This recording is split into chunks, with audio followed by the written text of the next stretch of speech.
श्री सियापति रामचंद्र की जय, उमापति महादेव की जय, पवन सुत हनुमान की जय, भगवान श्री सत्य साई बाबा की जय, ओम श्री कृष्ण चंद्र भगवान की जय। ओम नमो भगवते वासुदेवाय, ओम नमो भगवते वासुदेवाय, ओम नमो भगवते वासुदेवाय। And devotees and those who are viewing the tape, I'm just continuing my discourses on the occasion of Pitri Paksh, the fortnight which was allotted by God for humans upon the earth to remember departed souls, to remember their ancestors, and to remember them, not only remember but to make any kind of offerings that you wish to, or they have asked for, or they have given you in vision and in dreams. Then you fulfill that, and they will be pleased and they will bless you. So, in dealing with that, the first thing you have to remember, the point of, let us say, departure from this world, at that point of death, that is the time, a very secret time for them also. It's that at that time when the soul leaves, the first thing you must give them is water. Water to drink. Even the time you know that they die, you take out water. Even if it is 1 cup or 1 glass or 2 glasses of water, and give it to them. It may not be after the cremation or funeral, but immediately offer them that water. I'll explain to you. When this occasion called death, it is something of a shock to them, a traumatic experience that they will have. And when they're in that situation, they become very thirsty and they need the water. Or just before that, they may need water and they did not get it. Now, a lot of times you hear people said, you have to offer the tulsi water to them. That is for spiritual purposes, the divine purposes.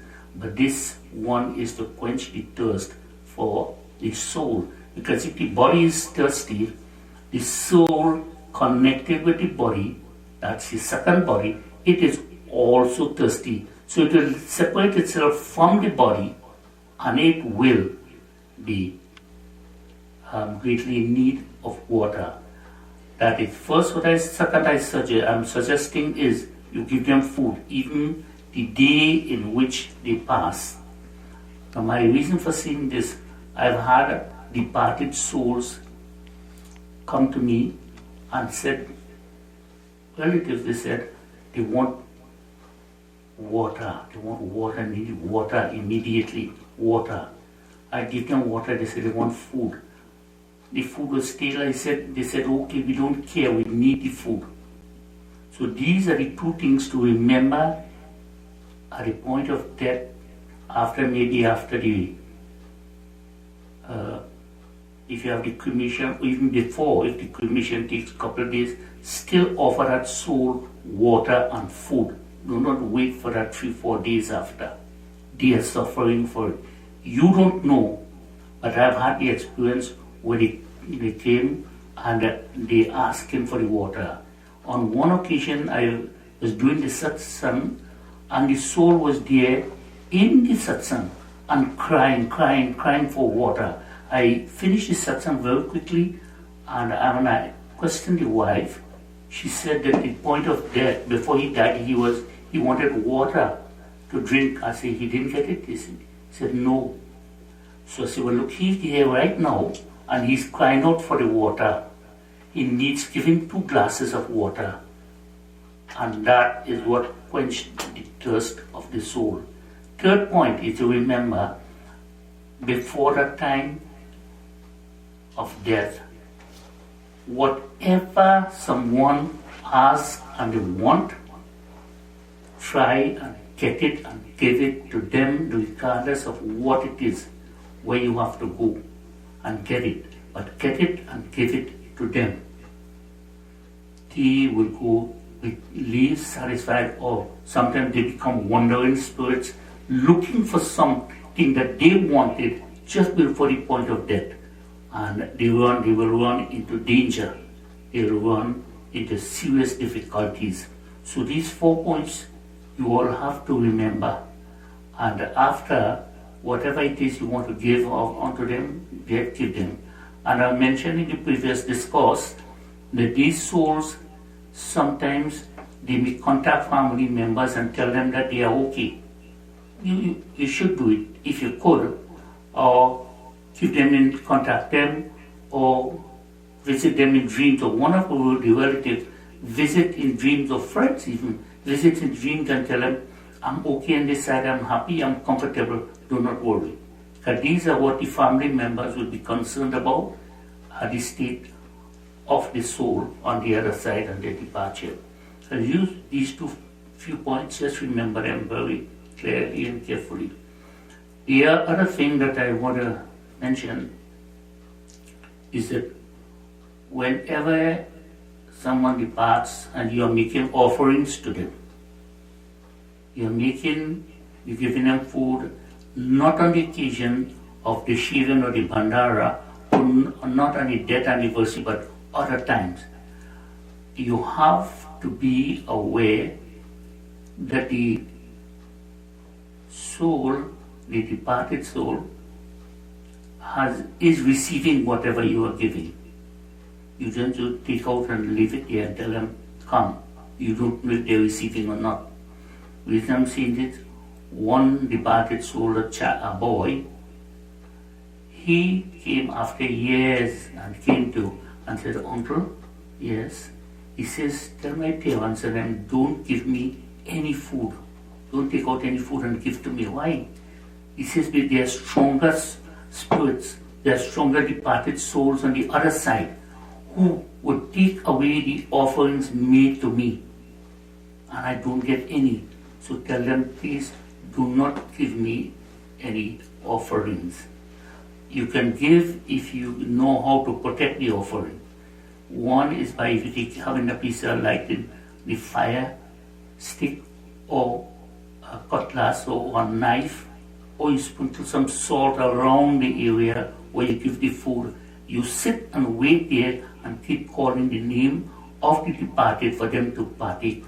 Next thing, you can also ask your family deity to come and protect the offering and just ensure that that far departed soul is receiving whatever you are giving. In this way, in these ways, you can be sure that they will receive the offering. If they don't, at some point in time, let them give you in dreams and tell them whether they're receiving or not.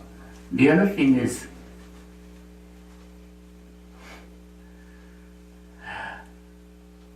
children sometimes dream the departed souls and they become very frightful and fearful. You sit down quietly, close your eyes and speak, just as you speak, just as I'm speaking to you. You speak to them and call the departed ones, the loved ones, and tell them, do not give any of the children come in their dreams. They are very scared, or they are frightened, and they don't want any visit from you. Although they may love the child or children very much, let them keep away until the child has become accustomed to the fact that someone has died, and now they can take that message, or they can accept them in dreams. Another thing is, for the departed soul, when they reaches on the other side, they have to visit, or they have to be interviewed and assessed by a judge. That is 100% facts, I'm telling you. Not what I have read, I'm telling you facts. They have to be assessed by judges who will review their life on earth with that body, and they show them all good things they have done, the correct things they have done, or what you have left undone, or what you is supposed to do and you didn't do. In that case, they would show you what you should have done. Now that is a bit difficult when the souls, they do not know what are the tasks, what they're supposed to do. But here it is a judge telling them that they made a mistake and they didn't complete the task.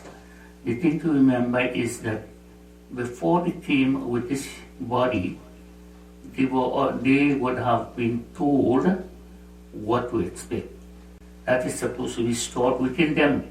And then they're supposed to remember and carry out the duties during their lifetime.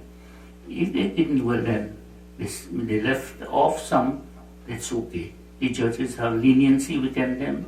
They are very wise and they're very intelligent and they have a lot of knowledge of the earthly affairs. So they will help them out. They will give them the guidance. If they need to return, they will give them more guidance.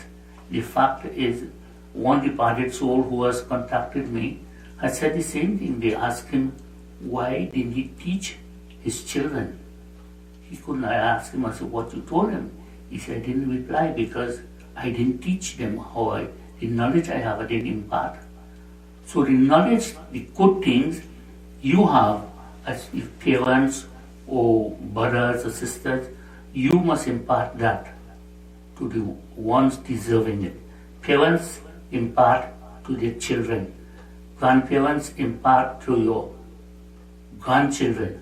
Teach them the right thing. The judges are looking forward for facts like these to see that you do. If they don't take it, then they have to answer them why they did not. But you fulfill your duty and teach them. Teach them. This is a very, very important.